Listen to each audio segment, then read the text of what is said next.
అందరికీ నమస్కారం. ప్రతిసారిలాగానే మన జాతీయ న్యాయ సేవాధికార సంస్థ మరియు మన Telangana legal services authority directions ప్రకారం ఈ 14 తారీఖు జూన్ 14న మెగా లోక్ అదాలత్ నిర్వహించబడుతుంది. ఇక్కడ ముఖ్యంగా మహబూబ్ నగర్ మరియు జడ్చర్ నగర్ కూడా బెంచెస్ ఏర్పాటు చేయడం జరిగింది.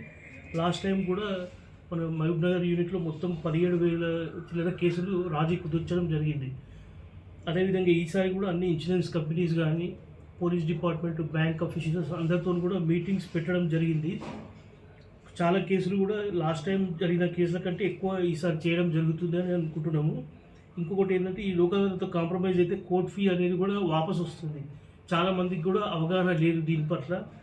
కాబట్టి అందరూ కూడా రాజమార్గమే ఎక్కువ కేసులు రాజీ కుదుర్చుకుంటే దానిపైన అప్పీల్ కూడా ఉండదు. కాబట్టి ఆ లిటిగేషన్ అనేది ఇక్కడే ఎండ్ అయిపోతుంది. దీంట్లో ముఖ్యంగా మన మ్యాట్రిమోనియల్ కేసెస్ కానీ మరియు ఈ ల్యాండ్ అక్విజిషన్ కేసెస్ మరియు చెక్ బౌన్స్ కేసులు, మోటార్ యాక్సిడెంట్ కాంపెన్సేషన్ కేసులు ఇవన్నీ కూడా దీంట్లో రాజీ కుదుర్చడం జరుగుతుంది. ఈసారి ముఖ్యంగా 1 వీక్ మొత్తం కూడా special Lok Adalat for cheque bounce కేసెస్కు పెట్టడం జరిగింది.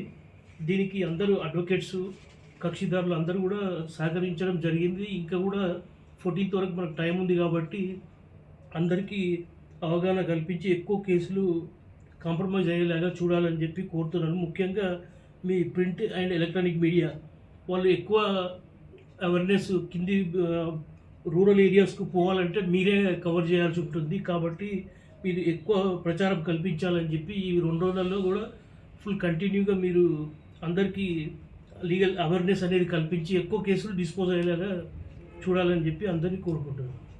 సార్ ఎంతమందికి నోటీసులు ఇచ్చారు? 6 జడ్జిలలో 2 బెంచ్లు ఏర్పాటు చేయడం జరుగుతుంది. ఇప్పటివరకు ఒక 3,000 చిల్లర కేసుల్లో నోటీసులు సర్వ్ చేయడం జరిగింది.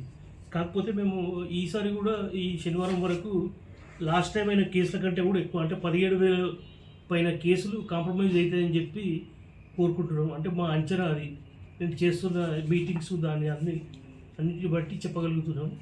కాబట్టి ముఖ్యంగా మీరు అందరికీ అవేర్నెస్ కలగాలంటే me print and electronic media వరే ఎక్కువ ప్రచారం కల్పించాల్సిన అవసరం అయితే ఉంది. Thank you.